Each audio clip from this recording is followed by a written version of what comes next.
Faith Builders is a Bible study group at Central Assembly of God in Springfield, Missouri. Our weekly classes focus on understanding the Bible, exploring biblical history, and news about archaeological discoveries in the Holy Land. A discussion of shepherds and the Bible sets the stage for a lot of interesting discoveries. Scriptural references provide an understanding of the role and responsibility of a shepherd, and they don't hide the reality that shepherds can be just downright bad. We go there today on Faith Builders.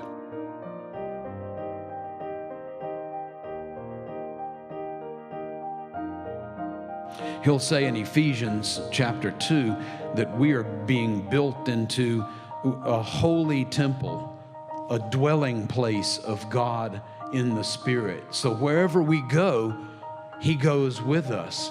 We're in the presence of God in the store, at home, cutting grass, polishing the car, running an errand, picking up kids at school. We are constantly in the presence of God because we carry, like the Ark of the Covenant, we carry the presence of God with us everywhere we go. Anything other than that, like you got to make a pilgrimage or you got to go to some holy man or some holy site or whatever, it's beneath the level of biblical revelation. The Bible tells us every place on which our foot treads, the presence of God is there because He's taken up residence inside of us. Anything other than that is beneath biblical revelation. Are you hearing me, children of God? He lives inside you. You ask me how I know He lives.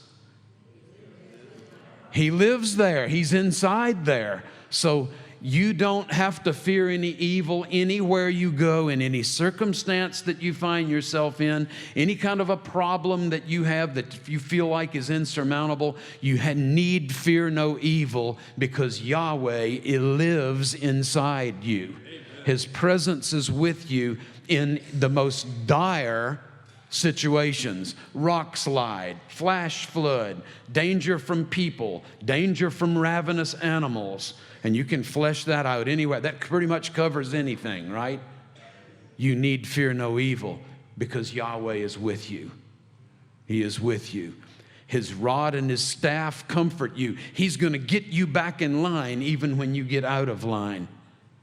I will never forget this moment, and it happened in a parking lot right over there at, is it Pipkin Middle School? I was helping a young mom and dad put their kids in their child seat, protective seat, strapping them in, clicking the seat belts and stuff. And I happened to look down, and there was this cooking spoon, wooden cooking spoon, lying in the floorboard. But it was all dressed up. It had the little eyes, that go around whenever you move it, had a little smile. And I said, "Luke, what in the world is that?" He goes, "Oh, him? That's Mr. Spoon. He's my friend. He goes with me everywhere I go." Can you do the math on that? Mr. Spoon was His rod and staff. That was the, what is the old saying? Applying the board of education to the seat of learning. Knowledge, there you go. The board of education to the seat of knowledge. That was His point of correction, Mr. Spoon. He's with me. He's my friend. He goes with me everywhere I go. All right, so now we get to good shepherds. Good shepherds. Let's take a look first at Abraham. The good, the bad, and the ugly. You're with me on this, right? You're not going to lose the big kind of outline of these 2 weeks. The good, and then we're going to do the bad, and then after that, the ugly. Okay, so the patriarchs in the book of Genesis. Abraham was very rich in livestock. Notice it doesn't even use the word shepherd there. But with the word livestock, then automatically that means that Abraham was a shepherd. Exactly. Do you remember the reason why it was? It shows this in Genesis 13, why Abraham and Lot ended up separating. It wasn't over some disagreement. It was about land use. We've both got too many sheep and goats for one area to support both. And so we've got to go in different directions. That's what ends up putting Lot in Sodom and Gomorrah. This whole business of land use, access, of the amount of available forage for sheep and goats. And so there you have Abraham. Father Abraham had many sons and daughters. Many sons and daughters was Abraham. And so I am one of them, and so are y'all. And that means that the father of all of the faithful, the father of those who believe, was a shepherd. Did you know your dad was a shepherd? Now you do. We have this in Genesis 46. It's describing the patriarchs, the sons of Jacob. It says the men are shepherds. They've been keepers of livestock. They brought their flocks and herds. This is going down to Egypt, right? And they are, in verse 34 of Genesis 46, they are keepers of livestock from our youth even until now. And so we've got a relatively proud heritage from Abraham all the way down through Isaac and Jacob, and then Jacob's 12 sons are still all engaged in animal husbandry, flocks and herds, sheep and goats. In Genesis 47, the Pharaoh said to Joseph's brothers, "What's your occupation?" They said, "We're shepherds." There it is. You know, hundreds of years have gone on between Abraham and now, and these guys are still engaged in sheep and goats. We're shepherds, both we and our, meaning forefathers, our ancestors. In Exodus, we hear about now Moses was pasturing the flock. You know, Moses' life is divided up into 40-year increments, 3 of them. He ends up dying at 120 years old. You remember the passage? And his eye was not dimmed and his natural strength was not abated. Wishful thinking. I'm half his age, and I told a friend of mine the other day, and it was at the end of the workday, and we had worked hard. He said, "How are you doing?" I said, "Well, I got up and go, got up and get up and go, got up and went." Anyway, Moses was a shepherd for the middle 40 years. First 40 years, he's in the court of Pharaoh. Middle 40 years, he's a shepherd for 40 years. Man, with that kind of length of tenure, he could have probably retired, right? But no, he's got another 40 years in him. So what does he do? Well, he becomes the deliverer and the provider and the guide and the prophet and the spiritual go-to guy for Israel for another 40 years. Brings them right to the brink of inheriting the land of promise. Moses was pasturing the flock of Jethro, his father-in-law. And that's probably the hardest part of his life, was dealing with his in-laws. Watch what happens with respect to Moses, who gives us, as a human being who's not perfect. Do you know any of those kind? I am one, and I'm surrounded by them, imperfect human beings. So Moses has his good days at the office, and he has his not so good days at the office. Watch what's happening with respect to this business of shepherding. The imagery of shepherding, even when he's gone past that middle 40 years, and now he's into the years of his leadership of the people of Israel. He is a spiritual shepherd, but what's going on in his life still surrounds literal shepherding. "Behold, I will stand before you there on the rock," God says, "and you will strike the rock, and water will come out of it, so that the people might drink." And Moses did so in the eyes and the sight of the elders of Israel. Moses struck the rock. My question is that unusual? If it's unusual, in what way is it unusual?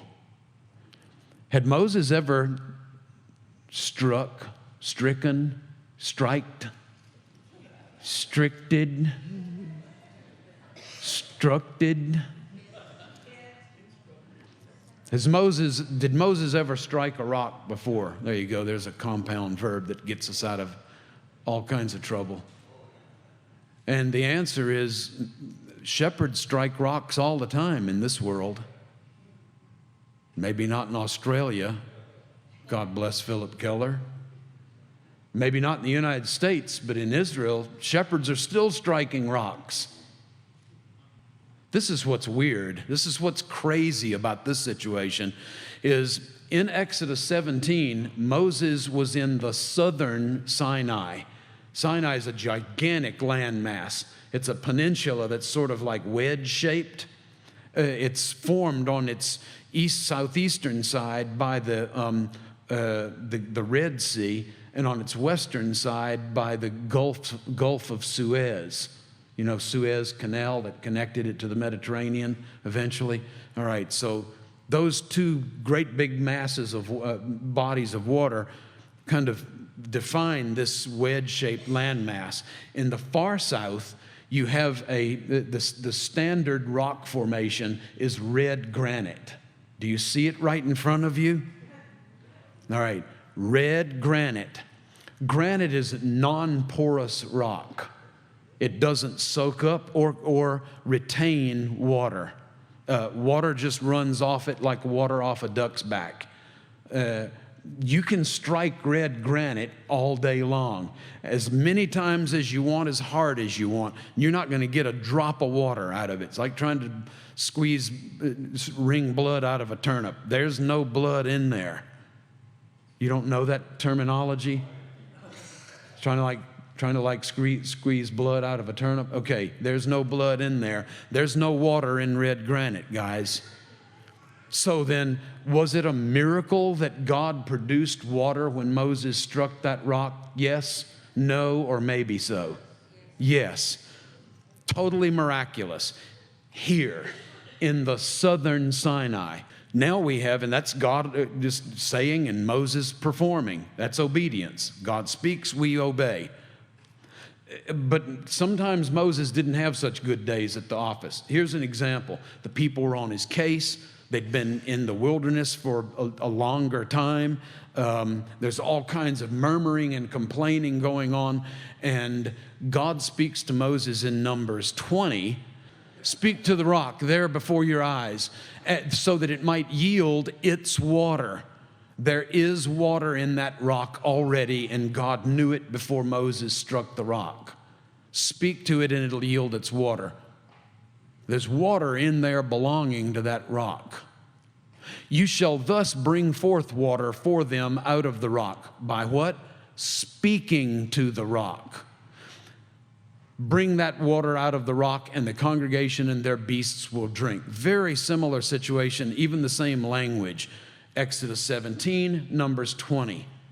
Then Moses lifted up his hand and struck the rock twice with his rod, and water came out abundantly, and the congregation and their beasts drank. But Yahweh said to Moses and Aaron, because you have not believed me, to treat me or to sanctify me, to holify me before the people, to make me be viewed as special, holy, set apart, then in the sight of the sons of Israel, therefore you will not bring this assembly into the land that I have given them. Both Aaron and Moses ended up dying before entry into the west side of the Jordan. Why would that be? My question is God messing around with Moses here? You know, like, I'm just going to see if he's really listening, because before it was strike the rock, and I'm going to change it now to speak to the rock. Is he really listening? Or is he just messing around with Moses to see if Moses can follow the bouncing ball of the will of God, since it's so weird and so unusual, and God's always, baiting and switching and faking right and running left and, jerking people around and, pulling people's chain and stuff like that. Is that the God that you know? Okay? So is God just, asking, trying to see if Moses is paying close attention, or if he's just kind of changing things around, see if Moses can follow the bouncing ball, or exactly what is going on here? Why would God change from strike the rock to speak to the rock? Now we're looking at the wilderness. And do you see this waterfall right here? Do you see that waterfall right there? Do you see how the water has so frequently fallen? See the gushing torrent down here at the bottom? That's a valley of the shadow of death right here. These areas experience runoff water so frequently that it's actually leaving white deposits there, and it changes at least the color of the dirt on the face, on the top of the earth. So there is water in the wilderness. This is called the wilderness of Zin, or Nahal Tzin in Hebrew, and this is where this actually happened. This is where the quail and the manna are first mentioned. This is where Miriam dies. This is the area where the spies were sent out to scout out the land of Israel. This is a really important biblical site, and it's one of the first ones that I take my groups to, because you got to start out with a lot of firsts, and that you get here. Do you see the degree of erosion that has been caused here? They call this Israel's Grand Canyon. This is as close as Israel gets. Absolutely amazing place on the face of the earth.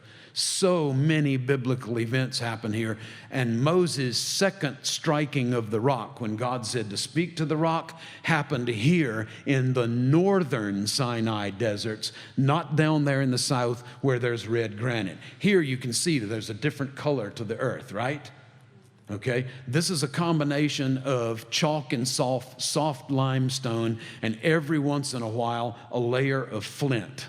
And all of that becomes, I'm not trying to make you a geologist or an archaeologist, trying to just help you to get on board with biblical realities, which are so closely tied to the land that if you don't know the land, you don't get the Bible. And I'm sorry that that's the way it is, but just watch what happens here. Next slide.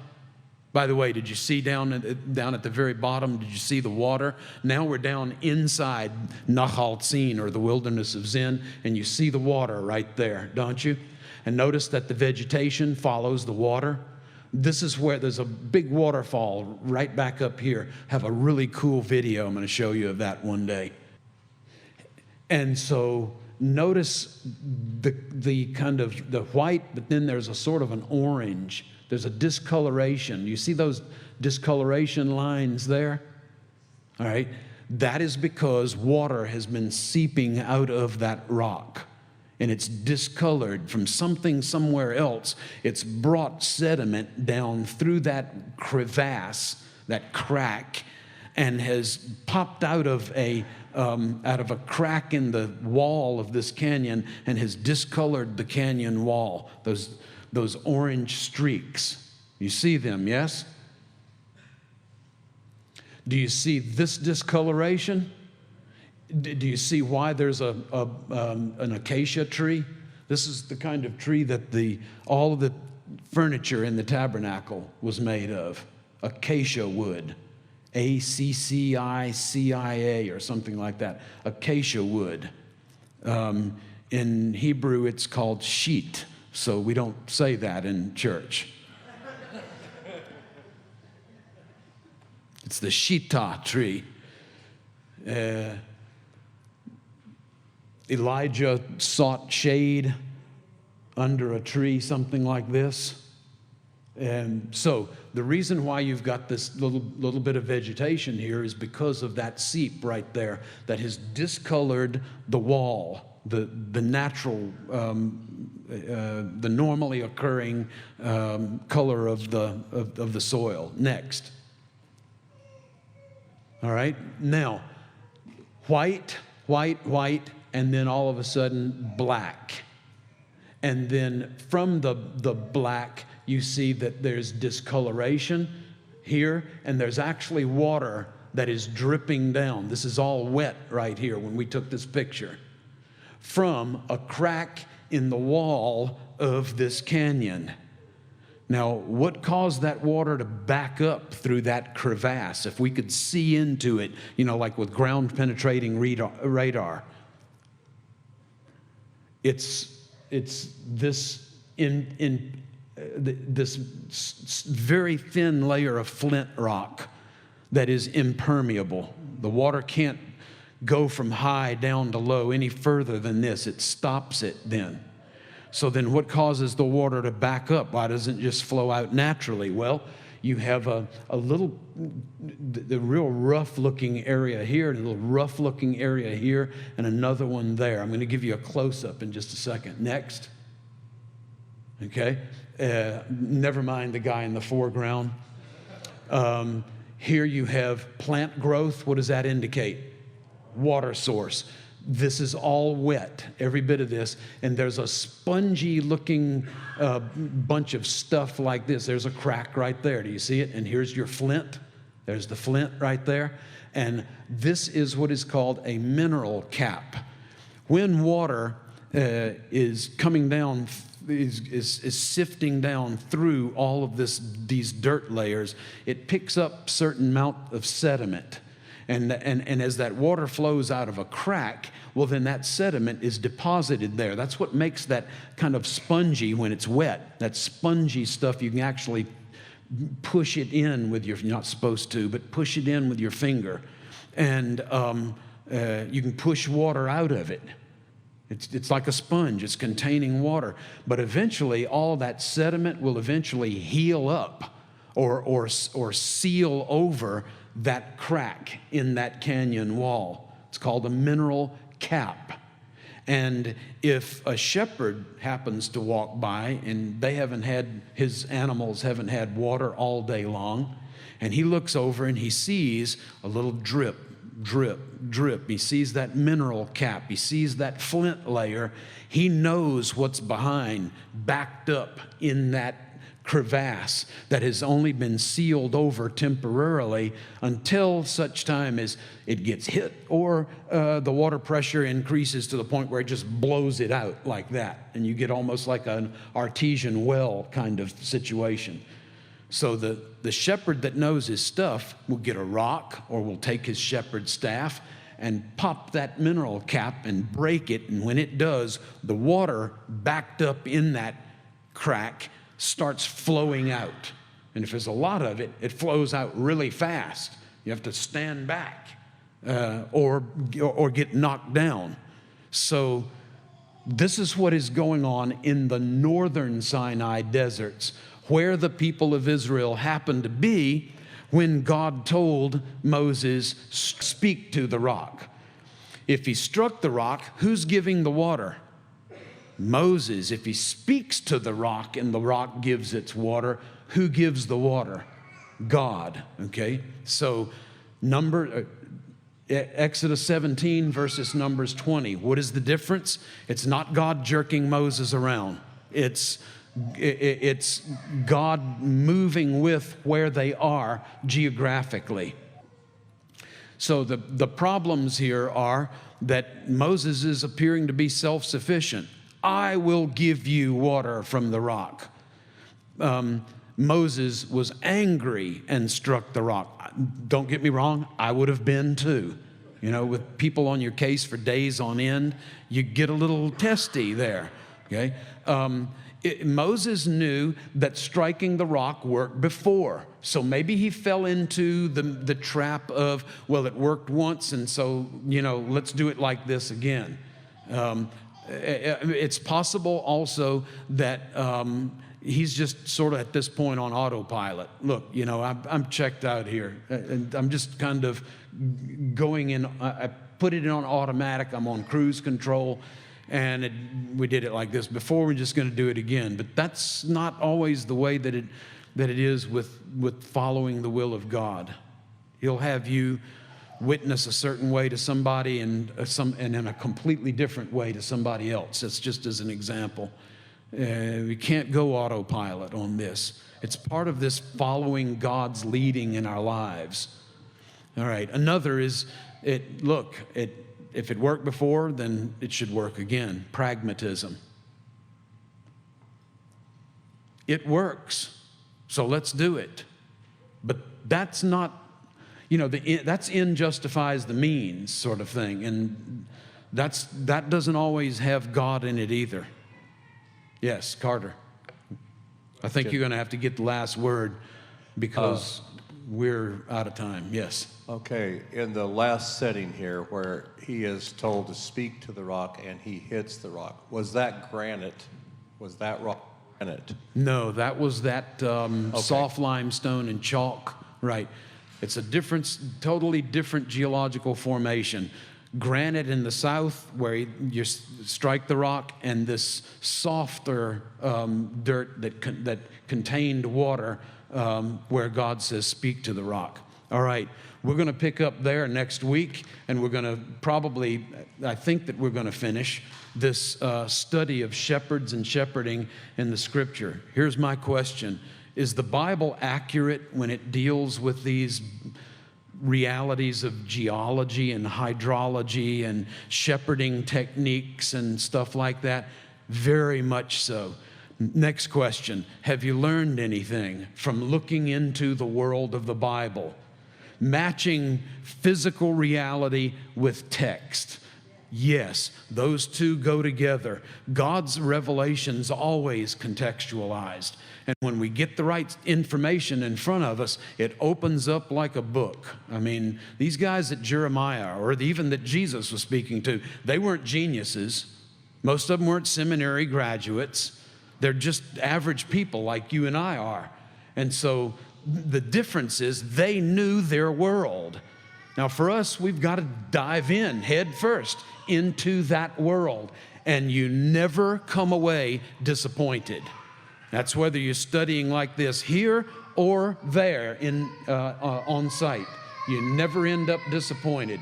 So let's go to the Lord in prayer and thank Him for being consistent and for always bringing His revelation in a way that people, just average, everyday, workaday people, understand. They get it. Lord, you're so good. Thank you for meeting us right where we are. Thank you, Lord, for making available to us material information that makes your word so rich and so understandable. Thank you for your help in contextualizing your revelation to us. Lord, may it pop with us in the same way that it did the original readers or hearers. As we perceive your goodness, your consistency. Thanks for being a part of today's class, but the conversation isn't over. The complications from shepherding bring us again to the subject of the good, the bad, and the ugly. Next time on Faith Builders.